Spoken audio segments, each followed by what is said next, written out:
إن الحمد لله نحمده ونستعينه ونستغفره ونعوذ بالله من شرور أنفسنا ومن سيئات أعمالنا من يهده الله فلا مضل له ومن يضلل فلا هادي له وأشهد أن لا إله إلا الله وحده لا شريك له وأشهد أن محمدا عبده ورسوله أرسله بالهدى ودين الحق ليظهره على الدين كله ولو كره المشركون أما بعد فإن خير الحديث كتاب الله وخير الهدي هدي محمد صلى الله عليه وسلم وشر الأمور محدثاتها وكل محدثة بدعة وكل بدعة ضلالة وكل ضلالة في النار. أعوذ بالله من الشيطان الرجيم. بسم الله الرحمن الرحيم. وسيق الذين اتقوا ربهم إلى الجنة زمرا حتى إذا جاءوها وفتحت أبوابها وقال لهم خزنتها سلام عليكم طبتم فادخلوها خالدين. يا أيها الذين آمنوا اتقوا الله حق تقاته ولا تموتن إلا وأنتم مسلمون. يا أيها الناس اتقوا ربكم الذي خلقكم من نفس واحدة وخلق منها زوجها وبث منهما رجالا كثيرا ونساء واتقوا الله الذي تساءلون به والأرحام إن الله كان عليكم رقيبا. يا أيها الذين آمنوا اتقوا الله وقولوا قولا سديدا يصلح لكم أعمالكم ويغفر لكم ذنوبكم ومن يطع الله ورسوله فقد فاز فوزا عظيما. ബഹുമാനമുള്ള സത്യവിശ്വാസികളായ സഹോദരന്മാരെ, സഹോദരികളെ, സർവ്വലോകരക്ഷിതാവായ റബ്ബുൽ ആലമീനായ അല്ലാഹു സുബ്ഹാനഹു വ തആലയുടെ വിധി വിലക്കുകളും കൽപ്പനാ നിർദ്ദേശങ്ങളും ജീവിതത്തിൽ അഖിലവും സദാ സത്യസന്ധമായി പാലിക്കുകയും പുലർത്തുകയും ചെയ്തുകൊണ്ട് അള്ളാഹുവിന്റെ ഖുർആനും റസൂൽ സല്ലല്ലാഹു അലൈഹി വസല്ലമയുടെ സുന്നത്തുകളും മുറുകെ പിടിച്ച് ശരിയായ ഈമാനും ഇഖ്ലാസും തഖ്വയും ഉൾക്കൊണ്ട് ആർജിച്ച് അള്ളാഹുവിന്റെ ഏറ്റവും നല്ല അടിമകളായി ജീവിതം നയിക്കുകയും അന്തിമമായി അള്ളാഹുവിന്റെ ഇഷ്ടവും തൃപ്തിയും നേടിയവരായി മരണപ്പെട്ടു പോവുകയും ചെയ്യുന്നതിനു വേണ്ടി ജീവിതത്തിൽ അങ്ങേയറ്റം ശ്രദ്ധയും സൂക്ഷ്മതയും പുലർത്തണമെന്ന് സ്വന്തത്തെ മറക്കാതെ എല്ലാ സഹോദരീ സഹോദരന്മാരെയും ഓർമ്മപ്പെടുത്തുകയാണ്, വസിയത്ത് ചെയ്യുകയാണ്. ഈ ഐഹിക ജീവിതം എന്ന് പറയുന്നത് അല്ലാഹു സുബ്ഹാനഹു വ തആല മനുഷ്യന് ശാശ്വതമായി നൽകിയിട്ടുള്ളതല്ലെന്നും എന്നാൽ ഒരിക്കലും മരിക്കാത്ത ഒരു ജീവിതം നമുക്ക് വരാനുണ്ട് എന്നും ആ നിത്യ ജീവിതത്തിലേക്ക് വേണ്ട തയ്യാറെടുപ്പുകൾക്ക് വേണ്ടിയാണ് ദുനിയവിയായ ജീവിതം സജ്ജീകരിക്കപ്പെട്ടതെന്നും അതൊരു പരീക്ഷണമാണെന്നും ആ പരീക്ഷണ ജീവിതത്തിൽ പരാജയപ്പെട്ടു പോകുന്നവരായ ആളുകൾക്ക് ഉണ്ടാകുന്ന അനുഭവം എന്താണ് എന്നുമാണ് കഴിഞ്ഞ വെള്ളിയാഴ്ചയിൽ നമ്മൾ സംസാരിക്കുകയുണ്ടായത്.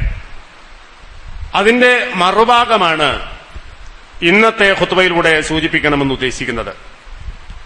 അഥവാ ജീവിതമാകുന്ന പരീക്ഷയിൽ പൂർണ്ണമായി വിജയിക്കുകയും അള്ളാഹുവിന്റെ തൃപ്തി നേടിയവരായി മരിച്ചു പോവുകയും അന്തിമമായി സ്വർഗത്തിന്റെ അവകാശികളായി തീരുകയും ചെയ്യുന്നവരായ ആളുകളെക്കുറിച്ച് വിശുദ്ധ ഖുർആൻ പല സ്ഥലങ്ങളിലും അവരുടെ അവസ്ഥകൾ വിശദീകരിച്ചിട്ടുണ്ട്.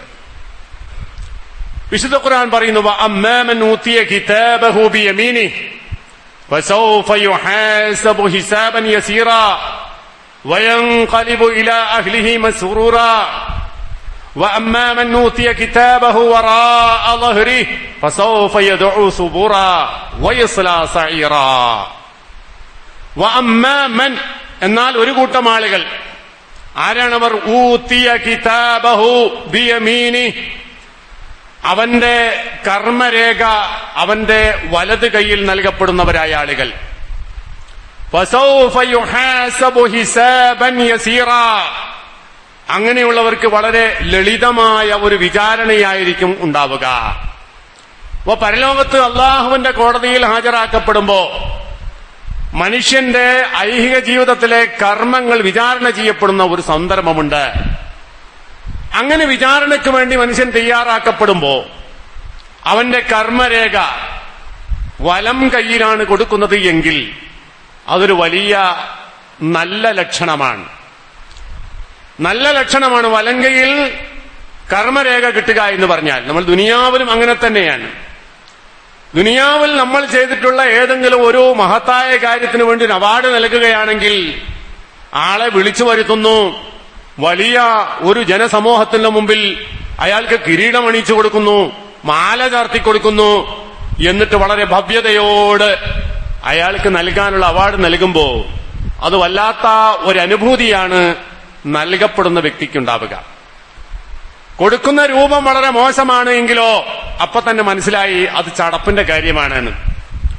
അള്ളാഹുവിന്റെ കോടതിയിൽ ഹാജരാക്കപ്പെടുന്നവരായ വ്യക്തിക്ക് ഈ കർമ്മരേഖ വലം കൈയിലാണ് നൽകപ്പെടുന്നത് എങ്കിൽ അതിൽ നിന്ന് എന്ത് മനസ്സിലാക്കാം? ഫസൗഫ യുഹാസബു ഹിസാബൻ യസീറാ. അവന്റെ വിചാരണ കണക്ക് നോട്ടം എന്ന് പറയുന്നത് ഒരു ലളിതമായ കാര്യമാണ്. കണക്ക് നോട്ടം നോക്കുന്നത് എന്തിനാ? പരീക്ഷയ്ക്ക് പേപ്പർ തരുന്നത് എന്തിനാ? നിങ്ങൾ എഴുതിയിട്ടുണ്ടോ എന്നുള്ളത് നിങ്ങളെ പരിശോധിച്ച് നിങ്ങൾക്ക് ബോധ്യപ്പെടുത്താൻ വേണ്ടിയിട്ടാണ്. നിങ്ങൾക്ക് ഇത്ര മാർക്കിനെ അർഹതയുള്ളൂ എന്ന കാര്യം ബോധ്യപ്പെടുത്താൻ വേണ്ടിയാണ് മാർക്ക് ഇട്ട് പേപ്പർ തരുന്നത്. അങ്ങനെ 100 മാർക്ക് കിട്ടിയ ഒരാളാണ് എങ്കിൽ അവൻ അത് തന്നെ സന്തോഷമാണ്. അവന്റെ കണക്ക് നോട്ടെന്നുള്ള അവനെ ബോധ്യപ്പെടുത്താൻ എളുപ്പമാണ്. അതുകൊണ്ട് ഫസൗഫ യുഹാസബു ഹിസാബൻ യസീറാ വയൻഖലിബു ഇലാ അഹ്ലിഹി മസ്റൂറാ. അവൻ വളരെ സന്തോഷത്തോടുകൂടി വളരെ ആഹ്ലാദഭരിതനായിക്കൊണ്ട് അവന്റെ ആളുകളിലേക്ക് മടങ്ങും. അവന്റെ രേഖ കൈവശം വെച്ചുകൊണ്ട് വളരെ സന്തോഷത്തോടുകൂടി അവന് ഇഷ്ടപ്പെട്ട അവന്റേതായ ആളുകളിലേക്ക് അവൻ മടങ്ങിപ്പോകും. എന്നാൽ മറ്റേ കൂട്ടരോ വഅമ്മാ മൻ നൂതിയ കിതാബഹു വറാഅ ലഹ്രി ഫസൗഫ യദ്ഉ സുബൂറാ. മറ്റേ കൂട്ടർക്ക് എങ്ങനെ കൊടുക്കുന്നത്? അമ്മാ മൻ നൂതിയ കിതാബഹു വറാഅ ലഹ്രി. അവന്റെ പുറംഭാഗത്തോടുകൂടിയാണ് കൊടുക്കുന്നത്. കാരണം അവന്റെ ഇടത് കൈ പിന്നിലേക്ക് വലിച്ചു കെട്ടിയിട്ടുണ്ട്. ഇടത് കൈയിലാണ് കൊടുക്കുന്നത് ലഹറിലൂടെയാണ്. അവന്റെ പുറംഭാഗത്ത് കൂടിയാണ് അവന്റെ കിതാബ് അവന് കൊടുക്കുന്നത്. ആ കിട്ടുന്ന രൂപം അനുഭവിക്കുമ്പോൾ തന്നെ അതിനുള്ള സംഗതികൾ വളരെ മോശമാണെന്നൊരു ചിത്രം അവന് ബോധ്യമാകും. കിട്ടുന്ന രൂപം കണ്ടാൽ മനസ്സിലാവും. അമ്മാ മൻ ഊതിയ കിതാബഹു വറാഅ ലഹ്രിഹി ഫസൗഫ യദ്ഉ സുബൂറാ. അവൻ നിലവിളിച്ച് അട്ടഹസിക്കാൻ തുടങ്ങി. ആ രേഖ അവന്റെ കയ്യിൽ ഏൽപ്പിക്കുമ്പോൾ തന്നെ അതിന്റെ ഭാവിയെക്കുറിച്ച് അവന് എല്ലാ ചിത്രങ്ങളും വന്നതുകൊണ്ട് നിലവിളിക്കാൻ തുടങ്ങി. വയസ്സലാ സഈറാ. കത്തിയാളുന്ന നരകത്തിൽ അവൻ കിടന്നെരിയും. എന്താ കാരണം? ഇന്നഹു കാന ഫീ അഹ്ലിഹി മസ്റൂറാ. അവൻ അവന്റെ കൂട്ടുകാരുടെ ലോകത്ത് ദുനിയവിയായ ജീവിതത്തിൽ അവൻ ആരോട് ഒക്കെയാണോ കൂട്ടുകൂടിയിട്ടുള്ളത് അവിടെ അവൻ ആഹ്ലാദഭരിതനായിരുന്നു. ദുനിയാവിൽ പരീക്ഷിക്കപ്പെടാൻ വേണ്ടി പരീക്ഷണത്തിന് വേണ്ടി അല്ലാഹു തആല നൽകിയിട്ടുള്ള ജീവിത കാലഘട്ടത്തിൽ ആരാണ് അവന്റെ ആളുകൾ? അവൻ അവന്റേതായ കുറെ ആളുകളുണ്ട്. അവർ ദുനിയാവിൽ ആഹ്ലാദിക്കാൻ വേണ്ടി ജീവിക്കുന്നവരാണ്. ദീനിനെ കുറിച്ച് അവർക്ക് ചിന്തയില്ല, അള്ളാഹുവിനെ കുറിച്ച് വിചാരമില്ല. അങ്ങനെ ആഹ്ലാദിക്കുവാനും സന്തോഷിക്കുവാനും വേണ്ടി ജീവിതം മാറ്റിവെച്ചവരാകുന്നു അവൻ. ഇന്നഹു കാന ഫീ അഹ്ലിഹി മസ്റൂറാ ഇന്നഹു ളന്ന അൻ ലൻ യഹൂർ. അള്ളാഹുവിന്റെ അടുക്കലേക്ക് ഇങ്ങനെ ഒരു മടക്കമുണ്ട് എന്നതിനെ കുറിച്ച് അവന് ബോധമുണ്ടായില്ല. ജീവിതത്തിന്റെ സുഭിക്ഷതയിൽ കളിയാടി ജീവിക്കുമ്പോ ഒരു മരണമുണ്ട്, തിരിച്ചുപോക്കുണ്ടെന്നും തോന്നിയില്ല. അങ്ങനെയുള്ളവനാണ് അള്ളാഹുവിന്റെ വിചാരണ നേരത്ത് നിലവിളിക്കേണ്ടി വന്നത്. ബലാ ഇന്ന റബ്ബഹു കാന ബിഹി ബസീറാ. പക്ഷേ ഇവൻ എന്തായിരുന്നാലും ശരി, അവൻ ചെയ്തുകൊണ്ടിരിക്കുന്ന ഓരോ കാര്യത്തെക്കുറിച്ചും അല്ലാഹു സുബ്ഹാനഹു വ തആല കൃത്യമായി നിരീക്ഷിക്കുന്നവനായിരുന്നു, നോക്കിക്കണ്ട് കാണുന്നവനായിരുന്നു. അല്ലാഹു നോക്കിക്കാണുകയും മാർക്കിടുകയും ചെയ്തിട്ടുണ്ട്. ആ മാർക്കിടലാണ് അവന്റെ ഹിസാബായി അവന് നൽകുന്നത്. അതേപോലെ വിശുദ്ധ ഖുർആൻ മറ്റൊരു സ്ഥലത്ത് പറയുന്നു, അമ്മാ മൻ നൂതിയ കിതാബഹു ബിയമീനി. ആർക്കാണോ അവരുടെ വലം കൈയിലൂടെ അവരുടെ കർമ്മരേഖ നൽകപ്പെടുന്നത് എങ്കിൽ ഫയഖൂലു ഹാഉം ഇഖ്റഊ കിതാബിയ. അവൻ ആ കിതാബ് രേഖ കയ്യിൽ കിട്ടിക്കഴിഞ്ഞാൽ ആളുകളെ വിളിക്കുന്ന കിതാബിയ, എനിക്ക് കിട്ടിയിട്ടുള്ള ഈ കർമ്മരേഖ നിങ്ങളൊന്ന് വായിച്ചു നോക്കൂ. വളരെ സന്തോഷത്തോടു കൂടി മാർക്ക് ലിസ്റ്റ് കിട്ടുന്ന ഒരാൾ, ഒരു കുട്ടി 100ൽ 100 മാർക്ക് കിട്ടുമ്പോ അത് ആരെങ്കിലൊക്കെ ഒന്ന് കാണിക്കണം. വാപ്പാനെ കാണിക്കണം, ഉമ്മാനെ കാണിക്കണം, ഇഷ്ടപ്പെട്ടവരൊക്കെ ഒന്ന് കാണിക്കണം. കണ്ടോ, എനിക്ക് കിട്ടിയിട്ടുള്ള മാർക്ക് നിങ്ങളൊന്ന് നോക്കൂ എന്ന് പറയുന്നത് പോലെ റബ്ബുൽ ഇസ്സത്തിന്റെ കോടതിയിൽ മാർക്ക് ലിസ്റ്റ് കിട്ടുന്ന സമയത്ത് അത് വാങ്ങിയിട്ട് അവൻ പറയും, കിതാബിയ, എന്റെ കർമ്മരേഖ നിങ്ങളൊന്ന് വായിച്ചു നോക്കൂ. ഇന്നി ലനന്തു അന്നീ മുലാഖിൻ ഹിസാബിയ, എനിക്ക് ഇങ്ങനൊരു വിചാരണ വരാനുണ്ട് എന്ന് എനിക്ക് ആദ്യം ഉറപ്പാണ്. ഇങ്ങനെ അള്ളാഹുവിന്റെ കോടതിയിൽ കർമ്മങ്ങൾ തരുന്ന, തൂക്കി കണക്കാക്കി തരുന്ന ഒരു ഹിസാബിന്റെ സമയം എനിക്ക് വരാനുണ്ട് എന്നതിനെ കുറിച്ച് അത് ഓർക്കേണ്ട സമയത്ത് ഞാൻ ഓർത്തവനാ. ദുനിയാവിന്റെ ജീവിതം അതിനു വേണ്ടിയതാണ്. അന്ന് ഞാൻ ഓർത്തിട്ടുണ്ട്. അതുകൊണ്ടാണ് ഇപ്പൊ എനിക്ക് ഈ മാർക്ക് കിട്ടിയിട്ടുള്ളത്. അവൻ അങ്ങേയറ്റം സംതൃപ്തമായ ഒരു ജീവിതത്തിലായിരിക്കും. ഫീ ജന്നത്തിൻ ആലിയ, സമുന്നതമായ സ്വർഗങ്ങളിലായിരിക്കും അവന്റെ ജീവിതം. അവിടുത്തെ പ്രത്യേകത എന്താ? ഖുതൂഫുഹാ ദാനിയ, അവിടുത്തെ കായ്കനികൾ കൈകൊണ്ട് പറിക്കാൻ പറ്റുന്ന അകലത്തിലാണ്. കായ്കനികൾ ഇഷ്ടംപോലെ കായ്കനികളൊക്കെ കിട്ടുന്ന ഒരു ലോകം, നമുക്ക് ഇഷ്ടംപോലെ പറിച്ച് ഉപയോഗിക്കാൻ പറ്റുക വലിയ മനസ്സിന് സന്തോഷം ഉണ്ടാകുന്ന ദുനിയവിയായ ജീവിതത്തിൽ അങ്ങേറ്റം വലിയ സന്തോഷം ഉണ്ടാകുന്ന ഒരു നിമിഷമാണ്. നമ്മൾ മുറ്റത്ത് കുഴിച്ചിട്ട് വളർത്തിയിട്ടുള്ളൊരു മാവ് നമുക്ക് പറിക്കാൻ കിട്ടുന്ന അകലത്തിൽ മാങ്ങ അങ്ങനെ തൂങ്ങിക്കിടക്കുന്ന വല്ലാത്തൊരു കുളിർമയുള്ള സന്തോഷകരമായ ഒരു കാര്യമാണ്. പാരത്രിക ജീവിതത്തിൽ അവർക്ക് കിട്ടുന്ന അനുഭൂതി ഇതാണ്. ഖുതൂഫുഹാ ദാനിയ, അവർക്ക് പറിച്ചെടുക്കാൻ പറ്റുന്ന കായ്കനികൾ കയ്യകലത്തിലുള്ളതാണ്. അവരോട് പറയും, കുലൂ വശ്റബൂ ഹനീഅം ബിമാ അസ്ലംതും ഫിൽ അയ്യാമിൽ ഖാലിയ, നിങ്ങൾ തിന്നോ, നിങ്ങൾ കുടിച്ചോ, അനുഭവിച്ചോ വളരെ സന്തോഷത്തോടുകൂടി. എന്തിന്? ബിമാ അസ്ലഫ്തും ഫിൽ അയ്യാമിൽ ഖാലിയ, നിങ്ങൾക്ക് ദുനിയാവിൽ കഴിഞ്ഞു പോയിട്ടുള്ള നാളിൽ ഈ ഇങ്ങനൊരു ദിവസമുണ്ട് എന്നും വിചാരണ ഉണ്ട് എന്നും സ്വർഗമുണ്ട് എന്നും നരകമുണ്ട് എന്നും ഒക്കെ ആദ്യം തന്നെ മനസ്സിലാക്കുകയും നരകത്തിൽ നിന്ന് രക്ഷപ്പെടാനും സ്വർഗത്തിൽ പ്രവേശിക്കുവാനും ആവശ്യമായ കർമ്മങ്ങളൊക്കെ നിങ്ങൾ മുൻകൂട്ടി തയ്യാറാക്കി വെച്ചതിന്റെ ഫലമായിട്ട് കുലൂ വശ്റബൂ, നിങ്ങൾ തിന്നോ, കുടിച്ചോ, അനുഭവിച്ചോ, കാലാകാലത്തേക്ക് നിങ്ങൾക്ക് അതിനുള്ളതാണിത് എന്ന് അങ്ങനെയുള്ളവരോട് പറയപ്പെടും. ആ സ്വർഗാവകാശികളായ ആളുകൾക്ക് കിട്ടുന്ന വലിയ സന്തോഷത്തിന്റെ നിമിഷമാണ്. എന്നാൽ മറുഭാഗത്തോ വഅമ്മാ മൻ ഊതിയ കിതാബഹു ബിശിമാലി ഫയഖൂലു യാ ലൈതനീ ലം ഊത കിതാബിയ. വഅമ്മാ മൻ ഊതിയ കിതാബഹു ബിശിമാലി, ഇടഭാഗത്തിലേക്ക് ഇടത്തെ കൈയിലൂടെ ആ കിതാബ് നൽകുന്നു, കർമ്മരേഖ നൽകുന്നു. അപ്പൊ അവന് കിട്ടിക്കഴിഞ്ഞാലോ ആദ്യം കിട്ടിയവനെ പോലെയല്ല. ഫയഖൂലു യാ ലൈതനീ ലം ഊത കിതാബിയ, എന്റെ ഈ കിതാബ് എനിക്ക് കിട്ടിയില്ല, എത്ര നന്നായിരുന്നു. മാർക്ക് ലിസ്റ്റ് കിട്ടുന്ന സമയത്ത് 0 മാർക്ക് കിട്ടിയാൽ എന്താ നമുക്ക് തോന്നുന്നത്? അത് കിട്ടിയില്ല, വേണ്ടിയിരുന്നില്ല, ഇത് കിട്ടിയിരുന്നെങ്കിൽ എത്ര നന്നായിരുന്നു എന്ന് ആ സമയത്ത് ചിന്തിക്കുന്നത് പോലെ ഒരാൾക്ക് കാണിച്ചു കൊടുക്കാൻ പറ്റൂല, ഒരാളോട് പറയാൻ പറ്റൂല. ഇങ്ങനൊരു അവസ്ഥ വന്നു കഴിഞ്ഞാൽ ഇത് കിട്ടേണ്ടതില്ലായിരുന്നു എന്ന് മനുഷ്യൻ വിചാരിക്കും. വലം അതിരിമാ ഹിസാബിയ, ഇങ്ങനൊരു ഹിസാബിനെ പറ്റി എനിക്ക് കിട്ടിയിട്ടുള്ള ഈ ഹിസാബ് ഞാൻ അറിഞ്ഞിട്ടില്ലെങ്കിൽ എത്ര നന്നായിരുന്നു. ഇത്രയും മാർക്കില്ലാത്ത നരകത്തിൽ പോകേണ്ട ഒരു രേഖ ഇത് എനിക്ക് കിട്ടിയിട്ടില്ലായിരുന്നെങ്കിൽ എത്ര നന്നായിരുന്നു, ഇത് ഞാൻ അറിഞ്ഞിട്ടില്ലെങ്കിൽ എത്ര നന്നായിരുന്നു എന്നവൻ ചിന്തിക്കും. യാ ലൈതനീ കാനത്തിൽ ഖാദിയ, ഇത് അവിടുന്ന് തന്നെ തീർന്നു പോയെങ്കിൽ എത്ര നന്നായിരുന്നു. എവിടുന്ന്? ദുനിയാവിലുള്ള ആ ജീവിതത്തിൽ മരണത്തോടു കൂടി തന്നെ എല്ലാ ഹിസാബും എല്ലാ രക്ഷയും ശിക്ഷയും അവിടെ തന്നെ തീർന്നു പോയിരുന്നെങ്കിൽ എത്ര നന്നായേനെ എന്ന് ആ സമയത്ത് അവൻ ചിന്തിക്കും. എന്നിട്ട് പറയുന്നത് മാ അഗ്നാ അന്നീ മാലിയ, എന്റെ സമ്പത്തൊന്നും എനിക്ക് ഉപകാരപ്പെട്ടില്ലല്ലോ. ദുനിയാവിൽ എല്ലാ സമ്പത്ത് കൊണ്ട് എല്ലാം കളിക്കാം. കൊടിയ കുറ്റവാളികളായ ആളുകൾക്ക് രക്ഷപ്പെടാനുള്ള വഴിയാണെന്ത്? ഇഷ്ടം പോലെ സമ്പത്തുണ്ടാവുക. അങ്ങനെ സമ്പത്ത് കൊണ്ട് എന്തും നേടാമെന്നുള്ള വിചാരം ദുനിയാവിൽ മനുഷ്യന്മാർക്കുണ്ട്. അങ്ങനെയുള്ള വലിയ സമ്പത്തുമായിട്ടാണ്, അതൊക്കെ വെച്ചുകൊണ്ടാണ് അള്ളാന്റെ കോടതിയിൽ നാളെ ചെല്ലുന്നത്. അവിടുന്ന് അത് പ്രയോജനപ്പെടുന്നില്ല. മാ അഗ്നാ അന്നീ മാലിയ ഹലക അന്നീ സുൽത്താനിയ, എന്റെ എല്ലാ അധികാരവും ഇവിടെ നഷ്ടപ്പെട്ടു പോയല്ലോ, ഇവിടെ ആരുമില്ല. ദുനിയാവിൽ വലിയ അധികാരമുള്ളവനാണ്, എന്തും ചെയ്യാനും ചെയ്യിപ്പിക്കുവാനും കെൽപ്പുള്ള ആധിപത്യമുള്ളവനാണ്. പക്ഷെ ഇവിടെ അതൊന്നും ഇല്ലല്ലോ, എല്ലാം നഷ്ടപ്പെട്ടു പോയല്ലോ എന്ന് വിലപിക്കുന്ന ഒരവസ്ഥ അങ്ങനെയുള്ളവർക്കുണ്ടാകും. എന്നിട്ട് പറയും ഖുദൂഹു ഫഗുല്ലൂഹു സുമ്മൽ ജഹീമ സല്ലൂ, അവനെ പിടിക്കേ, ബന്ധിക്കേ, നരകത്തിലേക്ക് തള്ളു എന്ന് മലക്കിനോട് കൽപ്പിക്കപ്പെടും. തുമ്മ ഫീ സിൽസിലത്തിൻ ദറൂഹാ 70 ദിറാഅൻ ഫസ്ലുകൂ, 70 മുഴം നീളമുള്ള ഇരുമ്പിന്റെ ചങ്ങലയിൽ അവനെ പ്രവേശിപ്പിക്കൂ. ഇളകാൻ പറ്റാത്ത കോലത്തിൽ അവിടെ കിടന്ന് നരകിച്ച് നശിക്കുക. എന്താ ഇതിനൊക്കെ കാരണം? ഇന്നഹു കാന ലാ യുമിനു ബില്ലാഹിൽ അദീം, മഹോന്നതനായ റബ്ബ് സുബ്ഹാനഹു വ തആലയെ കുറിച്ച് അവൻ വിശ്വസിച്ചിട്ടില്ല, വിശ്വസിക്കേണ്ടതുപോലെ വിശ്വസിച്ചിട്ടില്ല. ദുനിയാവ് അങ്ങനെ കഴിച്ചുപോയി. വലാ യഹുല്ലു അലാ തആമിൽ മിസ്കീൻ, മനുഷ്യൻ ചെയ്യാവുന്ന ഏറ്റവും ചെറിയൊരു നന്മയാണെന്ത്?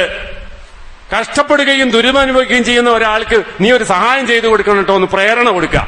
അതുപോലും ചെയ്യാൻ ഇയാൾക്ക് നേരമുണ്ടായിട്ടില്ല. ഒരു പുണ്യത്തിന്റെ ഒരു ലളിതമായ കാര്യം പോലും ദുനിയാവിൽ അവൻ ചെയ്തില്ല. അതുകൊണ്ട് തന്നെ ഫലൈസൽ യൗമ ഹാഹുനാ ഹമീം, അവന് ഈ ലോകത്ത്, പാരത്രിക ലോകത്ത്, കർമ്മം അളന്ന് തൂക്കി പ്രതിഫലം നൽകപ്പെടുന്ന ലോകത്ത് ഒരു ഹമീമുമില്ല. ദുനിയാവിലെല്ലാ ഹമീമുണ്ട്, ഉറ്റ ബന്ധുക്കളുണ്ട്, മിത്രങ്ങളുണ്ട്, എന്തിനും പാഞ്ഞോടി വരാൻ ആളുണ്ട്, എന്ത് കുറ്റം ചെയ്താലും സംരക്ഷിക്കാൻ ആളുണ്ട്. അങ്ങനെയുള്ള ദുനിയാവാണ്.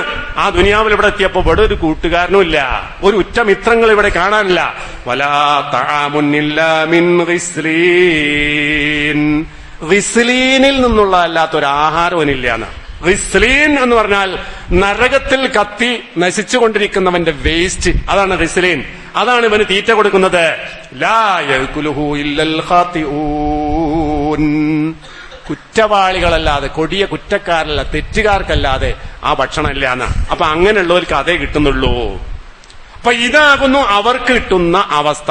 രണ്ട് കൂട്ടരുണ്ട്, രണ്ട് കൂട്ടരുടെ വഴി വളരെ കൃത്യമായി വിശുദ്ധ ഖുർആൻ ഇവിടെ വിശദീകരിച്ചു തരികയാണ്. അപ്പൊ ഹിസാബോട് കൂടി മനുഷ്യന്റെ കണക്ക് നോക്കി ഓരോരുത്തരെയും അവനവന് കൊടുക്കേണ്ട സംഗതികൾ നൽകി നയിക്കപ്പെടേണ്ടടുത്ത് നയിക്കപ്പെടും.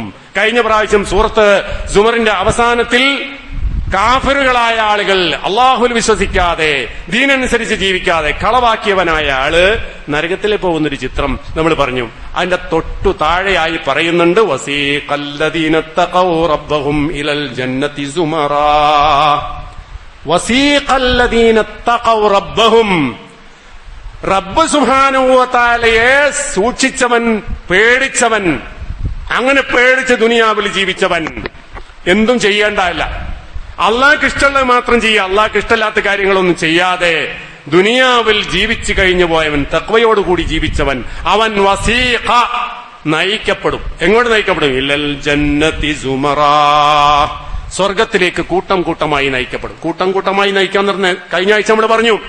എല്ലാവരും ഒരു കൂട്ടല്ല, സ്വർഗക്കാരൊക്കെ എല്ലാവരും കാറ്റഗറിയല്ല. സ്വർഗത്തിൽ നിത്യവാസികളായി തീരുന്ന എല്ലാ സുഖാഡംബരങ്ങളും അനുഭവിക്കുന്നവരായ മുഖറബീങ്ങളായ ആളുകളുണ്ട്, അതിന്റെ താഴെയുള്ള ആൾക്കാരുണ്ട്, പല ദറജയിലുള്ള ആൾക്കാരുണ്ട്, നരകത്തുനിന്ന് വന്നവരായ ആൾക്കാരുണ്ട്, കുറെ കാലം ശിക്ഷ അനുഭവിച്ച് സ്വർഗത്തിലേക്ക് എത്തിയവരുണ്ട്. അങ്ങനെയൊക്കെ പല തരക്കാരായ ആളുകളുണ്ട്. എല്ലാരും ഒരേ കവാടത്തിലല്ല, ഓരോരുത്തർക്കും കയറാൻ പറ്റിയ ഓരോ കവാടമുണ്ട്. 7 കവാടങ്ങളിലൂടെ അവർ പ്രവേശിക്കും. വസീഖല്ലദീന തഖൗ റബ്ബഹും ഇലൽ ജന്നതി സുമറാ, അങ്ങനെ ഹത്താ ഇദാ ജാഊഹാ, അവരതാ ആ സ്വർഗത്തിന്റെ കവാടത്തിന്റെ അരികിലേക്ക് എത്തുകയാണ്. എത്തുമ്പോഴാ വഫുതിഹത് അബ്വാബുഹാ, അതിന്റെ വാതിലുകൾ തുറക്കപ്പെടും. നരകക്കാർക്ക് അങ്ങനെയല്ല. നരകക്കാരെ കൊണ്ട് ചെല്ലുന്ന സമയത്ത് തന്നെ ഫുതിഹത്ത് അബ്വാബുഹാ തുറക്കപ്പെട്ടതാണ്. അത് കത്തിയാളുന്ന നരകത്തെ കണ്ടുകൊണ്ട് അതിലേക്ക് കയറേണ്ട അവസ്ഥയാണ് അവർക്കുള്ളത്. സ്വർഗക്കാരല്ല. അവർക്ക് എന്താണ്? അവരങ്ങോട്ട് കയറുന്ന സമയത്ത്, ചെല്ലുന്ന സമയത്ത് വഫുതിഹത്ത് അബ്വാബുഹാ, അപ്പഴാ തുറക്കപ്പെടുന്ന. ആ സമയത്ത് അവർക്ക് തുറന്നു കൊടുക്കും. എന്നിട്ട് പറയും വഖാല ലഹും ഖസനതുഹാ, ആ സ്വർഗത്തിനെ കാവൽ നിൽക്കുന്നവരായ മലക്കുകൾ അവരോട് പറയും സലാമുൻ അലൈക്കും തിബ്തും, സലാമുൻ അലൈക്കും തിബ്തും ഫദ്ഖുലൂഹാ ഖാലിദീൻ, നിങ്ങൾക്കിതാ രക്ഷ, നിങ്ങൾക്കിതാ സമാധാനം, നിങ്ങൾ നല്ലത് ചെയ്തിരിക്കുന്നു. തിബ്തും, സലാമുൻ അലൈക്കും തിബ്തും, നിങ്ങൾ തിബ്തും, തിബ്തും എന്ന് പറഞ്ഞാൽ എന്താ? താപ എന്ന് പറഞ്ഞാൽ നന്നായി എന്നാണ് അർത്ഥം. താഹുറാന്നാണ് അർത്ഥം, ശുദ്ധിയായി. താഹിർ, ത്വയ്യിബ് എന്ന് പറഞ്ഞാൽ താഹിർ, പരിശുദ്ധി നേടി എന്നർത്ഥം. അങ്ങനെ പരിശുദ്ധിയായിട്ടാണ് നിങ്ങൾ ഇവിടെ വന്നിട്ടുള്ളത്. സലാമുൻ അലൈക്കും തിബ്തും, അതുകൊണ്ട് വദ്ഖുലൂഹ, നിങ്ങൾ അതിലേക്ക് പ്രവേശിക്കൊള്ളുക. ഖാലിദീൻ, സ്വർഗത്ത് കയറിയാ പിന്നെ പുറത്തെടുക്കേണ്ടതില്ല, അവന് ഖാലിദാണ്, നിത്യവാസികളായി നിങ്ങൾ ആ സ്വർഗത്തിൽ നിവസിച്ചു കൊള്ളുക എന്ന് അവരോട് പറയും. ഇവിടെ നമ്മൾ ആലോചിക്കേണ്ട വിഷയം എന്താണ്? സ്വർഗത്തിലേക്ക് പ്രവേശിക്കുന്നവരായ ആളുകളുടെ സവിശേഷത എന്താ? അവൻ താഹിറായിട്ടുള്ളവനാണ്. സലാമുൻ അലൈക്കും തിബ്തുൻ. താബ എന്ന് പറഞ്ഞാൽ എന്താ അർത്ഥം? താബത്ത് ഖുലൂബുക്കും എന്നാണ്. എന്താ ഹൃദയം നന്നായി എന്ന് പറഞ്ഞാൽ എന്താ അർത്ഥം? അത് ബിമഅരിഫത്തില്ലാഹി വമഹബ്ബതിഹി വഖശിയതിഹി, 3 കാര്യം കൊണ്ടാണ് മനസ്സ് നന്നാവുക. ബിമഅരിഫത്തില്ലാ, അള്ളാഹുവിനെ സംബന്ധിച്ച് മനസ്സിലാക്കേണ്ടതുപോലെ മനസ്സിലാക്കിയവന്റെ ഹൃദയം മാത്രമേ ശുദ്ധിയാവൂ. രണ്ടാമത്തത് മഹബ്ബതിഹി, അള്ളാഹുവിനോടുള്ള ഇഷ്ടമായിരിക്കണം മനുഷ്യന്റെ മനസ്സിന്റെ ഉള്ളിൽ ഉണ്ടാകേണ്ടത്. മൂന്നാമത്തത് വഖശിയതിഹി, അള്ളാഹിനെ കുറിച്ചുള്ള പേടിയാണ്. സ്വർഗത്തെക്കുറിച്ചുള്ള പ്രതീക്ഷ നമ്മുടെ മനസ്സിലുണ്ടാവുക, നരകത്തെക്കുറിച്ചുള്ള പേടി നമുക്കുണ്ടാകുക. ആ രണ്ടും നമ്മുടെ മനസ്സിലുണ്ടോ? അള്ളാഹിനെ മനസ്സിലാക്കിയവന്റെ ഹൃദയം നന്നായവനായി തീരും. രണ്ടാമത്തെ നന്നാവേണ്ടതാ വഅൽസിനതകും, നിങ്ങളുടെ ലിസാൻ, നാക്കുകൾ നന്നായിരിക്കുന്നു. എങ്ങനെയാ നാക്ക് നന്നാവേണ്ടത്? ബിദിക്രില്ലാഹ്, അള്ളാഹുവിനെ കുറിച്ചുള്ള ഓർമ്മ കൊണ്ട്. ദിക്ർ, നാക്കിൽ അള്ളാഹുവിനെ കുറിച്ചുള്ള സ്മരണ ഉണ്ടാകണം, ദിക്റുകൾ പറഞ്ഞുകൊണ്ടിരിക്കണം. അപ്പോഴാണ് എന്താവുന്നത്? നമ്മുടെ നാക്ക് പരിശുദ്ധമായി തീരുന്നത്. പിന്നെ മൂന്നാമത്തെ കാര്യം എന്താ? വജവാരിഹുകും ബിതാഅതിഹി, നിങ്ങളുടെ അവയവങ്ങൾ, കയ്യും കാലും അടങ്ങുന്ന നിങ്ങളുടെ അവയവങ്ങൾ അത് നന്നായി തീരുന്നു. ബിതാഅതിഹി, അള്ളാഹുവിനെ അനുസരിക്കുന്നത് കൊണ്ട്. അപ്പൊ അള്ളാഹുവിനുള്ള വിധേയത്വം കൊണ്ടും അനുസരണം കൊണ്ടും മനുഷ്യന്റെ മനസ്സും അവന്റെ ചിന്തയും അവന്റെ സർവസംഗതികളും പരിശുദ്ധമായ നിലയിൽ ആയവനാണോ അവിടെ എത്തുന്നത്, അവനുള്ള പ്രവേശിക്കാൻ പറ്റിയ സ്ഥലമാണെന്ത്? സ്വർഗം എന്ന് പറഞ്ഞാൽ. വലാ യലീഖു ബിഹാ, ആ സ്വർഗത്തിനോട് അനുയോജ്യമായി തീരുകയില്ല. ഇല്ല ത്വയ്യിബൂൻ, ത്വയ്യിബീങ്ങൾക്കല്ലാതെ അവിടെ പ്രവേശനമില്ല. ത്വയ്യിബ് എന്താ? താഹിറായി തീരുക, ശുദ്ധിയുള്ളവനായി തീരുക. നമ്മള് ഒളു എടുക്കുന്നുണ്ട്. എന്തിനാ ഒളു എടുക്കുന്നത്? നിസ്കരിക്കുന്നതിന് മുമ്പ് പരിശുദ്ധി വേണം, ശുദ്ധിയാകണം. അതല്ലെങ്കിൽ കുളി നിർബന്ധമായാൽ കുളിക്കണം. കുളിച്ചിട്ടോ ഒളു എടുത്തോട്ടോ ശുദ്ധിയാണ്. അതിനാ താഹിറാകുക എന്ന് പറഞ്ഞത്. താഹിറാകുക എന്നത് വളരെ മുസ്ലിമീങ്ങളെ സംബന്ധിച്ചിടത്തോളം വളരെ പ്രധാനപ്പെട്ട ഒരു വിഷയമാണ്. പരിശുദ്ധി നേടുക. ആ പരിശുദ്ധിയോട് കൂടിയ ഇബാദത്ത് എടുക്കാൻ പറ്റൂ. നിസ്കരിച്ചാ ഫലമുണ്ടു, പരിശുദ്ധി വേണം. ആ പരിശുദ്ധി എന്ന് പറയുന്ന സംഗതി ജീവിതത്തിന്റെ എല്ലാ മേഖലകളിലും ഒരു വിശ്വാസിക്കുണ്ടായിരിക്കണം. അവന്റെ മനസ്സ് ശുദ്ധിയായിരിക്കണം, കർമ്മങ്ങൾ ശുദ്ധിയായിരിക്കണം, എല്ലാ അർത്ഥത്തിലുള്ള ശുദ്ധി അവനുണ്ടായിരിക്കും. അത്വയ്യിബ് എന്ന് പറഞ്ഞാൽ അത്താഹിർ എന്നാണ് അർത്ഥം. താഹിർ വനദീഫ്, വൃത്തിയുള്ളത്. വൃത്തിയുള്ളതെന്ന് അർത്ഥമുണ്ട്, ശുദ്ധിയുള്ളതെന്ന് അർത്ഥമുണ്ട്. ഇപ്പൊ വൃത്തിയും ശുദ്ധിയും ഒരുപോലല്ല. നമ്മൾ പഠിക്കേണ്ട വിഷയമാണ്. ഒരാള് നല്ല വെള്ള വസ്ത്രം ധരിച്ചിരിക്കുന്നു, കാണാനൊക്കെ വളരെ സുമുഖനാണ്, വളരെ വൃത്തിയുള്ളവനാണ്, കാണാനൊക്കെ കൊള്ളാവുന്നതാണ്. പക്ഷെ മൂത്രിച്ചിട്ട് കഴുകുന്നില്ലെങ്കിലോ അവൻ എന്തല്ല? താഹിറല്ല. അവൻ കാണാൻ വൃത്തിയുള്ള നളീഫാണ്, കാണാനൊക്കെ വൃത്തിയുള്ളവനാണ്. പക്ഷെ അവനല്ല, അവൻ താഹിറല്ല, അവൻ നജസ് അടങ്ങിയിട്ടുണ്ട്. നജസ് അടങ്ങിയവനായ ഒരുത്തൻ താഹിറാകൂല. അപ്പൊ തഹൂറാവുക എന്നുള്ളത് നളീഫാവുക എന്നുള്ളത് രണ്ടർത്ഥത്തിലാണ്. താഹിറാവുക ഓന്റെ കുപ്പായത്തിലൊക്കെ ലേശം ഒരുപക്ഷെ അഴുക്കുകൾ ഉണ്ടാവും. അഴുക്കെന്ന് പറഞ്ഞാൽ നജസല്ലാത്ത കറയൊക്കെ ഉണ്ടാവും. പക്ഷേ ഓനെന്തല്ല? ഓൻ താഹിറാണ്. ഓൻ ഒന്നും എടുത്ത് വൃത്തിയായി നടക്കുന്നവനാണ്, താഹിറാണ്. പക്ഷെ വെള്ള വസ്ത്രം ധരിച്ച് അഴുക്കൊന്നുമില്ലെങ്കിലും അവൻ ആ കാര്യം കീപ്പ് ചെയ്തിട്ടില്ലെങ്കിൽ അവൻ എന്തല്ല? ശുദ്ധിയുള്ളവനല്ല, താഹിറായിട്ടുള്ളവൻ. ഒരുപക്ഷെ അവൻ നളീഫാണെന്ന് പറയാം. അത് രണ്ടും തമ്മിൽ വ്യത്യാസം ഉണ്ടെന്ന് അർത്ഥം. അപ്പൊ താഹിറാവുക എന്നാൽ എന്തൊക്കെ ഉണ്ടാകണം? ദുൽ അംനി വൽ ഖൈരിൽ കസീർ. ഒരാളെ കുറിച്ച് ത്വയ്യിബ് എന്ന് പറയണമെങ്കിൽ അവനിൽ അമ്നുള്ളവനാണ്, നിർഭയത്വമാകണം. വൽ ഖൈറുൽ കസീർ, ധാരാളം ഖൈർ, നന്മ അവനിൽ ഉണ്ടാകണം. അല്ലദീ ലാ ഖുബ്സ ഫിഹി വലാ ഖദറ, അവനിൽ യാതൊരു തരത്തിലുള്ള മാലിന്യവും ചേരാൻ പാടില്ല. ഒരർത്ഥത്തിലുള്ള വൃത്തികേടും ജീവിതത്തിൽ ഇല്ലാതെ പരിശുദ്ധനായ ഒരാൾക്കാണെന്ന് പറയാ ത്വയ്യിബ് എന്ന് പറയാം. ഉദാഹരണത്തിന് അർറജുലു ത്വയ്യിബ് എന്ന് പറയും, വൃത്തിയുള്ള ത്വയ്യിബായ മനുഷ്യൻ. അല്ലെങ്കിൽ അൽ ഖൗലു ത്വയ്യിബ് എന്ന് പറയും, നല്ല വാക്ക്. നല്ല വാക്ക് എന്ന് പറഞ്ഞാൽ എന്താ? ഈ പറഞ്ഞ ഗുണങ്ങളൊക്കെ അതിലുണ്ടാകണം. അതിലൊരു ഹൈറുണ്ടാകണം. ആ വാക്ക് കേട്ട് കഴിഞ്ഞാലല്ല അമ്ന് കിട്ടണം, ഒരു സമാധാനം നമുക്ക് കിട്ടണം, ഹൈറുണ്ടാകണം. ഒരു തരത്തിലുള്ള മാലിന്യം അതിൽ ചേരാൻ പാടില്ല. നല്ല കാറ്റ്, ആ റീഹു തയ്യിബ് എന്ന് പറഞ്ഞാൽ എന്താ അർത്ഥം? നല്ല കാറ്റ്. അത് മനുഷ്യന് ബുദ്ധിമുട്ടുണ്ടാകാൻ പാടില്ല, ഒരുപാട് ഹൈറുണ്ടാകണം, പരാഗണങ്ങൾ നടക്കണം, സൗകര്യങ്ങൾ ഉണ്ടാകണം. അങ്ങനെയൊക്കെയുള്ള ഒരു കാറ്റിനെ സംബന്ധിച്ച് എന്താ പറയുക? തൊയ്യബായ കാറ്റ് എന്ന് പറയും. അപ്പൊ അത് മനുഷ്യന്റെ ജീവിതത്തിലേക്ക് നമ്മൾ ബാധകമാക്കുക. മനുഷ്യൻ തൊയ്യബാകും എന്ന് പറഞ്ഞാൽ ഈ പറഞ്ഞ ഗുണങ്ങളെല്ലാം അവനിൽ സമ്മേളിക്കുമ്പോഴാണ് ഈ പറയുന്ന തൊയ്യബ് എന്ന് പറയുന്ന സംഗതി അവനായിത്തീരുന്നത്. അപ്പോ അത് ജീവിതത്തിലെ ഒരുപാട് മേഖലകളിൽ ആ പരിശുദ്ധി കാത്തു സൂക്ഷിക്കപ്പെടേണ്ടതുണ്ട്. അതിൽ ഒന്നാമത്തെ ഏറ്റവും പ്രധാനപ്പെട്ട കാര്യം എന്താ? വിശ്വാസപരമായ പരിശുദ്ധിയാണ്. അതിൽ നിന്നാണ് എല്ലാം തുടങ്ങുന്നത്. നമ്മുടെ ഈമാൻ പരിശുദ്ധമാകണം.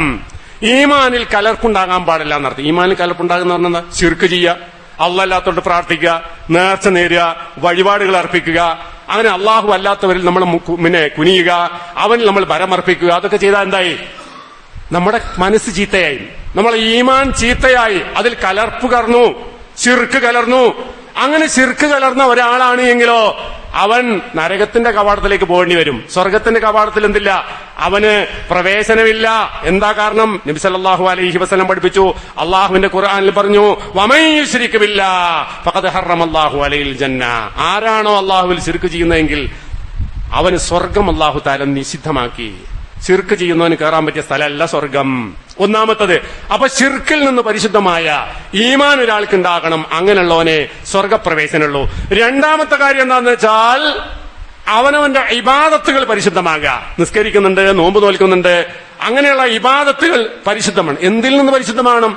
ബിദ്അത്തിൽ നിന്ന് പരിശുദ്ധമാകണം. അതായത് ബിദ്അത്ത് എന്ന് പറഞ്ഞാൽ എന്താ? നമ്മൾ നിസ്കരിക്കുന്നു, നോമ്പ് നോൽക്കുന്നു, അള്ളാഹ് കൽപ്പിച്ചതാണോ? ആണെങ്കിൽ നല്ലത്. അള്ളാഹുവും റസൂലും കൽപ്പിക്കാത്തതോ അള്ളാഹുവിന്റെ റസൂലിന്റെ മാതൃക വിധേയമല്ലാത്തതായ നോമ്പായിരുന്നാലും ശരി, സക്കാത്തായിരുന്നാലും ശരി, പുണ്യകർമ്മങ്ങളായിരുന്നാലും ശരി, നമ്മുടെ മനസ്സിൽ പുണ്യം വിചാരിച്ചിട്ട് കാര്യമില്ല. അത് റസൂലുള്ളാഹിന്റെ കൽപ്പനയുണ്ടോ, ഹദിയുണ്ടോ എങ്കിൽ മാത്രമേ അത് പുണ്യകർമ്മമാകൂ. അല്ലാത്തത് ചെയ്തോൻ ബിദ്അത്ത് എന്ന് പറയാം. ബിദ്അത്ത് ചെയ്തോൻ എന്താ? നരകം തടയും, അവൻ തടയപ്പെടും. സ്വർഗത്തിലേക്കുള്ള പ്രവേശനം തടയപ്പെടുന്ന കൂട്ടത്തിലാണ് ബിദ്അത്തുകാരായ ആളുകളുള്ളത്. അപ്പോ കർമ്മങ്ങൾ, ഇബാദത്തുകൾ ബിദ്അത്തിൽ നിന്ന് പരിശുദ്ധമാകണം. അതേപോലെ തന്നെ കർമ്മങ്ങളെ മഅസിയത്തിൽ നിന്ന് രക്ഷപ്പെടുത്തുക. മഅസിയത്ത് എന്ന് പറഞ്ഞാൽ എന്താ? അള്ളാന്റെ കൽപ്പനയ്ക്ക് എതിര് ചെയ്യാം. ഇപ്പൊ കള്ളു കുടിക്കാൻ പാടില്ല, അത് അള്ളാന്റെ കൽപ്പനയാണ്, പാടില്ല എന്ന് അള്ളാഹു തആല വിലക്കിയതാണ്. ഒരാൾ ചെയ്താലോ അവൻ ആസിയായി. അള്ളാഹ് വിലക്കിയിട്ടുള്ള കാര്യം ഒരാൾ ചെയ്താൽ ആസിയായി. ആസിയായ കുറ്റവാളിയായ ഒരാൾ പരിശുദ്ധനല്ല. അയാൾ തൗബ ചെയ്ത് പരിശുദ്ധനാകുന്നത് വരെ പരിശുദ്ധനല്ല. അത്തരം പരിശുദ്ധിയില്ലാത്ത ഒരാൾക്ക് സ്വർഗപ്രവേശനമല്ല. ഇങ്ങനെ ഓരോ കാര്യം നമ്മൾ നോക്കിയാലും നമുക്ക് മനസ്സിലാകുന്ന സംഗതികളാണ്. നബി സല്ലല്ലാഹു അലൈഹി വസല്ലമ ഒരു ദുആ ചെയ്യാറുണ്ട് സാധാരണ. നഖി ഖൽബി മിനൽ ഖതായാ കമാ നഖൈത തൗബൽ അബിയദ മിനദ് ദനസ്. നഖി ഖൽബി, എന്റെ ഹൃദയത്തെ നീ ശുദ്ധിയാക്കണേ അല്ലാഹ്. ഹൃദയം ശുദ്ധിയാകാന്ന് പറഞ്ഞെന്താ? മനസ്സ് നന്നാകാന്ന് പറഞ്ഞെന്താ? മനസ്സിൽ അനാവശ്യങ്ങളില്ലാതിരിക്കുക, മനസ്സ് അമ്നാകുക, നിർഭയമായി തീരുക, മനുഷ്യന്മാർക്ക് ഹൈറുള്ള മനസ്സാവുക. അതിന് പകരം ഒരാളുടെ മനസ്സിൽ അസൂയ ഉണ്ടെങ്കിലോ, പകയുണ്ടെങ്കിലോ, വിദ്വേഷമുണ്ടെങ്കിലോ, മറ്റവനൊന്ന് ശരിയാക്കണം എന്നുള്ള വിചാരമായിട്ടാണ് നടക്കുന്നതെങ്കിലോ അയാളുടെ മനസ്സ് ശരിയില്ല, പരിശുദ്ധിയില്ല. അങ്ങനെ തുറന്ന മനസ്സുള്ള, അള്ളാഹുവിനെ വിചാരിച്ചുകൊണ്ട് വിട്ടുവീഴ്ച ചെയ്യുന്ന, അങ്ങനെ മനസ്സിലൊരു വൈകൃതങ്ങളില്ലാത്ത ഒരവസ്ഥ വന്നാൽ മനസ്സ് പരിശുദ്ധായി. അതുകൊണ്ടാണ് അള്ളാഹുവിന്റെ റസൂലിന്റെ പ്രാർത്ഥന, നഖി ഖൽബി മിനൽ ഖതായ, എല്ലാ തെറ്റുകളിൽ നിന്നും അള്ളാഹുവേ നീ എന്റെ ഹൃദയത്തെ ശുദ്ധിയാക്കണേ. കമാ നഖൈത തൗബൽ അബിയദ്, വെള്ള വസ്ത്രത്തെ നീ ശുദ്ധിയാക്കുന്നത് പോലെ, മിനദ് ദനസ്, അഴുക്കിൽ നിന്ന്, വെള്ള വസ്ത്രം അഴുക്കിൽ നിന്ന് ശുദ്ധിയാകുന്നത് പോലെ എന്റെ ഹൃദയത്തെ നീ പരിശുദ്ധിയാക്കി വെക്കണേ അല്ലാഹ് എന്ന് അള്ളാഹുവിനോട് ദുആ ചെയ്യുക. ഇതാണ് ഒരാളിൽ ഉണ്ടാക്കേണ്ടത്. ഈ പരിശുദ്ധി ജീവിതത്തിന്റെ എല്ലാ മേഖലകളിലും ഈ പരിശുദ്ധി നിലനിർത്തേണ്ടതുണ്ട്. ആ പരിശുദ്ധി നിലനിർത്തുന്നവർക്ക് പോകാൻ ഇടം, ഓന് പോകാനുള്ള ഇടമാണെന്ത്? സ്വർഗം. അതാണ് സലാമുൻ അലൈക്കും തിബ്തും, നിങ്ങൾക്കിതാ ഇവിടെ സമാധാനമാണ്, സുരക്ഷിതത്വമാണ്. നിങ്ങൾ തിബ്തും, നല്ലത് ചെയ്തുകൊണ്ടാണ്, നല്ലവരായിക്കൊണ്ട്, താഹിരീങ്ങളായിക്കൊണ്ടാണ് നിങ്ങൾ ഇവിടെ വന്നിരിക്കുന്നത്. അതുകൊണ്ട് ഫദ്ഖുലൂഹാ ഖാലിദീൻ, നിങ്ങൾ അതിലേക്ക് പ്രവേശിച്ചുകൊള്ളുക, നിങ്ങൾ അതിൽ നിത്യവസിച്ചു കൊള്ളുക എന്നുള്ളത്. അപ്പൊ ഈ പരിശുദ്ധി നമ്മുടെ ജീവിതത്തിൽ നിലനിൽക്കണം. അതെങ്ങനെയൊക്കെ നിലനിൽക്കുക? പ്രധാനമായും നമ്മുടെ ഇബാദത്തിലൂടെയാണ് പരിശുദ്ധി ഉണ്ടാവുക. 5 നേരം നിസ്കരിക്കുന്നവനായ ഒരാളെ കുറിച്ച് റസൂൽ എന്താ പറഞ്ഞത്? ഒരാളുടെ വീട്ടിന്റെ മുറ്റത്തൂടെ ഒരു പുഴ ഒഴുകിപ്പോകുന്നുണ്ട്. അയാൾ 5 നേരം പുഴയിലിറങ്ങി കുളിക്കുന്നു, വൃത്തിയായി കഴുകുന്നു, അങ്ങനെയുള്ള ഒരാളെ മേല് വല്ല അഴുക്കും ബാക്കിയാകുമോ? ഇല്ല. എങ്കിൽ അതേപോലെയാണ് 5 നേരം ഒരാള് പരിശുദ്ധമായ നിലയിൽ നിസ്കരിക്കുന്ന ഒരു വ്യക്തിയാണെങ്കിൽ അഴുക്കുണ്ടാവില്ല, പാപങ്ങളുണ്ടാവില്ല, എല്ലാ കറയിന്ന് മുക്തമാകും. അതേപോലെ മനുഷ്യനെ വിമലീകരിക്കുന്ന, പരിശുദ്ധമാക്കി വെക്കാൻ പറ്റിയ ഏറ്റവും വലിയ അള്ളാഹുവിന്റെ ഒരു അനുഗ്രഹമാണിത്. ഓരോ വർഷത്തിലും നമ്മുടെ ജീവിതത്തിൽ കടന്നു വരുന്ന നോമ്പ് കാലം, റമദാൻ കാലം എന്ന് പറഞ്ഞാൽ അത് സ്വർഗത്തിലേക്കുള്ള യാത്ര എളുപ്പമാക്കുന്ന അള്ളാഹു നൽകിയിട്ടുള്ള ഔദാര്യമാണ്. പുണ്യകർമ്മങ്ങൾ ചെയ്യുന്നവരായ ആളുകൾക്ക് ഇഷ്ടംപോലെ അവസരങ്ങൾ, അതിനിഷ്ടംപോലെ പ്രതിഫലങ്ങൾ അല്ലാഹു തആല വാഗ്ദാനം ചെയ്തിട്ടുള്ള ഒരു സമയമാകുന്നു റമദാൻ കാലം എന്ന് പറഞ്ഞാൽ. അതുകൊണ്ട് റമദാനിലെ ഫലപ്രദമായി നമ്മൾ ഉപയോഗിക്കുക. നമ്മുടെ പരിശുദ്ധിയുടെ ഒരടയാളമായി, അതിനുള്ള മാർഗമായി റമദാൻ കാലത്ത് നമ്മൾ എടുക്കേണ്ടതുണ്ട്. നബി സല്ലല്ലാഹു അലൈഹി വസല്ലം ഒരു ഹദീസിൽ പഠിപ്പിച്ചിട്ടുണ്ട്. അന്ന നബി സല്ലല്ലാഹു അലൈഹി വസല്ലമ സഇദൽ മിമ്പർ, ഒരവസരത്തിൽ മിമ്പറിലേക്ക് കയറുകയാണ്. ഒരടി കയറി, 2 അടി കയറി, 3 അടി കയറി. അപ്പോഴൊക്കെ പറയുന്നു ആമീൻ ആമീൻ ആമീൻ. അപ്പൊ സഹാബത്ത് ചോദിച്ചു, എന്താ ഇങ്ങനെ ആമീൻ പറയാൻ കാരണം? അപ്പൊ റസൂല് പറഞ്ഞു, അതാ ഇന്ന ജിബ്രീൽ അലൈഹിസ്സലാം അതാനി ഫഖാല, ജിബ്രീൽ വന്നുകൊണ്ട് എന്നോട് പറഞ്ഞു, മൻ അദറക ശഹ്റ റമളാന ഫലം യുഗ്ഫർ ലഹു ഫദഖല അന്നാറ ഫഅബഅദഹു അല്ലാഹ്. ഒരാൾക്ക് റമളാൻ കാലം കിട്ടി, ജീവിച്ച ആരോഗ്യത്തോട് ജീവിക്കാൻ പറ്റിയ ഒരു സമയം റമളാനിൽ ഒരാൾക്ക് കിട്ടി, പക്ഷേ അയാളത് ഉപയോഗിച്ചില്ല. ഫലം യുഗ്ഫർ ലഹു, അയാൾ പൊറുക്കപ്പെട്ടില്ല.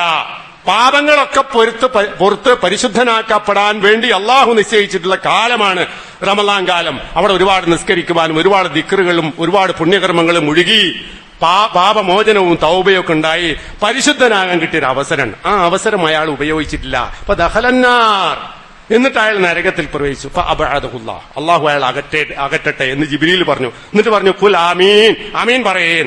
അപ്പൊ റസൂൽ ഖുൽതു ആമീൻ, ഞാൻ ആമീൻ പറഞ്ഞു എന്നാ. അപ്പൊ ഇത് അല്ലാഹു തആല നമുക്ക് തന്നിട്ടുള്ള വലിയ ഒരു അനുഗ്രഹമാണ്. നമ്മുടെ ജീവിതത്തിൽ സ്വർഗത്തിന്റെ യാത്ര എളുപ്പമായി തീരാൻ വേണ്ടി നിശ്ചയിച്ചിട്ടുള്ള സമയമാണ്. അതുകൊണ്ട് ആ കാലത്തെ പരിപൂർണമായി നമ്മൾ ഉപയോഗിക്കുക. 30 ദിവസവും ഇവിടുന്ന് അങ്ങോട്ട് അതിനുവേണ്ടി മുറിഞ്ഞങ്ങോട്ട് ഇറങ്ങുക, നന്നായി പള്ളികൾ ഉപയോഗപ്പെടുത്തുക, ജമാഅത്തുകൾ നമ്മൾ ഉപയോഗപ്പെടുത്തുക. അതുപോലെ തന്നെ അള്ളാഹിനെ കുറിച്ചും അള്ളാഹുവിന്റെ റസൂലിനെ കുറിച്ചും ഉള്ള പഠനങ്ങൾ, വിവരങ്ങൾ അതൊക്കെ നേടാനും അതൊക്കെ ഉൾക്കൊള്ളാനും അതനുസരിച്ച് ജീവിക്കുവാനും ഒക്കെയുള്ള സമയമായി ഈ റമദാൻ കാലത്തെ നമ്മൾ പരമാവധി ഉപയോഗിക്കണം. അല്ലാഹു സുബ്ഹാനഹു വ തആല അങ്ങനെയുള്ള യഥാർത്ഥ മുത്തഖീങ്ങളിലും മൂമിനീങ്ങളിലും നമ്മെ എല്ലാവരെയും ഉൾപ്പെടുത്തി അനുഗ്രഹിക്കുമാറാവട്ടെ. അഖൂലു ഖൗലി ഹാദാ അസ്തഗ്ഫിറുല്ലാഹ ലീ വലക്കും ഫസ്തഗ്ഫിറൂഹു ഇന്നഹു ഹുവൽ ഗഫൂറുർ റഹീം. അൽഹംദുലില്ലാഹ് الذي هدانا لهذا وما كنا لنهتدي لولا أن هدانا الله وصلى الله على النبي الكريم وعلى آله وصحبه أجمعين. ഒരിക്കൽ കൂടി അള്ളാഹുവിനെ സൂക്ഷിച്ചുകൊണ്ട് ജീവിക്കണമെന്ന് ഞാൻ ഉണർത്തുകയാണ്, വസിയത്ത് ചെയ്യുകയാണ്. ശഅബാൻ 29 ഇന്ന്. പല ആൾക്കാർക്കും ഇന്ന് 28, നാളെ ആകണം 29 പല ആൾക്കാർക്കും. ഇസ്ലാമികമായ കലണ്ടർ പ്രകാരം, ഇസ്ലാമിക കലണ്ടർ എന്ന് പറഞ്ഞാൽ ഹിജ്റ കലണ്ടറാണ്. സൗദി അറേബ്യയിൽ ഫോളോ ചെയ്യുന്നത് ഈ പറയുന്ന ഹിജ്റ കലണ്ടറാണ്. ഹിജ്റയുടെ അടിസ്ഥാനത്തിൽ ഉണ്ടാക്കിയ കലണ്ടറാണ് ഫോളോ ചെയ്യുന്നത്. ആ കലണ്ടർ പ്രകാരം ഇന്ന് ശഅബാൻ 29 ആയതിനാൽ സൗദി സുപ്രീം കോർട്ട് പ്രത്യേകം നിർദ്ദേശം കൊടുത്തിട്ടുണ്ട്. ഇന്നേ ദിവസം മാസം നോക്കണം. മാസം നോക്കാന്നുള്ള നിർബന്ധമാണ്. സൂമൂലി റുയതിഹി വഅഫ്തിറൂലി റുയതി, നിങ്ങൾ കണ്ടാൽ നോമ്പെടുക്കുക, കണ്ടാൽ നോമ്പ് മുറിക്കാന്നാണ്. അപ്പൊ ഏത് മാസത്തിന്റെ 29 ആണെങ്കിലും നോക്കണം. അതായത് റമളാനും പെരുന്നാളും നോമ്പും ഒക്കെ ഉറപ്പിക്കണമെങ്കിൽ കാഴ്ചയുടെ അടിസ്ഥാനത്തിൽ വേണം തീരുമാനിക്കുക. കലണ്ടർ അവിടെ കിടക്കട്ടെ, കലണ്ടറിലെ 29ാമത്തെ ഡേറ്റില് നോക്കണം. ആ നോക്കണം എന്ന് പറഞ്ഞതിന്റെ അടിസ്ഥാനത്തിലാണ് സൗദി സുപ്രീം കോർട്ട് നോക്കണം എന്ന് ആവശ്യപ്പെട്ട്. അങ്ങ് കണ്ടു കഴിഞ്ഞാലോ, സൗദി അറേബ്യയിൽ ഇപ്പൊ ഇന്ന് കണ്ടാൽ അവർ പ്രഖ്യാപിക്കും റമദാൻ 1 അങ്ങനെ പ്രഖ്യാപിച്ചു കഴിഞ്ഞാൽ നമുക്കൊക്കെ നോമ്പായി. അങ്ങനെ നോമ്പാവുകയാണെങ്കിൽ ഇന്ന് രാത്രി ഏകദേശം ഒരു 9 മണിയോടുകൂടി സൗദിയുടെ പ്രഖ്യാപനം ഉണ്ടാവും. പ്രഖ്യാപനം ഉണ്ടായി കഴിഞ്ഞാൽ നമ്മുടെ പള്ളിയിലും ഇന്നു മുതൽ തറാവീഹ് ആരംഭിക്കും. ഇന്ന് രാത്രിയോടുകൂടി റമദാനിലേക്ക് നമ്മൾ പ്രവേശിച്ചു. റമദാൻ മാസം തന്നെ ഒറ്റ പ്രാവശ്യം ദുനിയാവിൽ ഉദിക്കൂ. ഒരു ചന്ദ്രനേ ഉള്ളൂ. അത് അമേരിക്കക്കാർക്ക് വേറെ കലണ്ടർ, ബ്രിട്ടനിലേക്ക് വേറെ കലണ്ടർ, ഇന്ത്യക്കാർക്ക് വേറെ കലണ്ടർ, കേരളക്കാർക്ക് വേറെ കലണ്ടർ, കോഴിക്കോട്ടുകാർക്ക് വേറെ കലണ്ടർ, മലപ്പുറക്കാർക്ക് അല്ല. ഒരു ചന്ദ്രൻ ഒരു പ്രാവശ്യമേ ഉദിക്കേണ്ടതുള്ളൂ. ആ ഉദിച്ച് എന്ന് ബോധ്യമായി കഴിഞ്ഞാൽ ബോധ്യപ്പെട്ടവരായ ആളുകൾ നമ്മളെ അറിയിച്ച ഫമൻ ശഹീദ മിൻകുമുശ് ശഹ്റ ഫലിയസും, ആ മാസമായി എന്ന് നിങ്ങൾക്ക് കൃത്യമായി വിവരം കിട്ടിയാൽ നിങ്ങൾ നോമ്പെടുക്കുക എന്നാണ്. അത് ഏത് നാട്ടുകാർക്കും ബാധകമാണ്. ലോകത്തിനൊക്കെ എല്ലാവർക്കും ഒരു കൽപ്പനയെ ഖുർആനിലുള്ളൂ. അത് ഓരോ നാട്ടുകാർക്കുള്ള കൽപ്പനയല്ല. അതുകൊണ്ട് തന്നെ ഇന്നിപ്പോ നമ്മള് നോമ്പ് എത്താൽ നാളെ ചില ആൾക്കാർക്ക് എന്ത് ചെയ്യണം, നാളെ 29 ആയിട്ട് ഓൽക്ക് കാണണം, നാളെ കണ്ടിട്ടില്ലെങ്കിലോ പിന്നെ ഒരു ദിവസം കഴിയണം. ഇപ്പൊ സൗദി അറേബ്യയിൽ ഇന്ന് ഉറപ്പിച്ചു കഴിഞ്ഞാൽ 2 ദിവസം കഴിഞ്ഞിട്ടായിരിക്കും നമുക്ക് എന്ത് റമദാൻ തുടങ്ങും. ഒരു ഗതികേട് ആലോചിച്ച് നോക്കി നിങ്ങള്. ഇതൊക്കെ എന്ന് പറഞ്ഞാൽ വാശിയുടെ പേരിലും അവനവന്റെ അധികാരം നിലനിർത്തണമെന്ന താല്പര്യത്തിന്റെ പേരിലും ഒക്കെ ഉണ്ടാക്കുന്ന ചില പ്രശ്നങ്ങൾ. അതിലൊന്നും നമ്മൾ ഇടപെടേണ്ടല്ല. നമുക്ക് ദീനനുസരിച്ച് ജീവിക്കുക. അള്ളാഹു താല പറഞ്ഞ, അള്ളാഹുവിന്റെ ഖുർആനിൽ പറഞ്ഞനുസരിച്ച് നമ്മൾ ജീവിച്ചാൽ മതി. അതേ നമ്മളോട് ചോദിക്കുന്നുള്ളൂ. അതിന് നമ്മൾ സമൂഹത്തെ നോക്കണ്ടില്ല, അവനെ നോക്കണ്ട, ഇവിടെ നോക്കണ്ടില്ല. ഇതാണ് നമുക്ക് ആ കാര്യത്തിൽ പറയാനുള്ളത്. അപ്പൊ ആ ഒരു കാഴ്ചയുടെ അടിസ്ഥാനത്തിലായിരിക്കും നമ്മുടെ പള്ളിയില് പിന്നെ ഈ പറയുന്ന സംഗതികളൊക്കെ ഉണ്ടാവുക. അത് ദീനിന്റെ കൃത്യമായ നിലപാടിന്റെ അടിസ്ഥാനത്തിൽ നമ്മൾ എടുത്തിട്ടുള്ളതാണ്.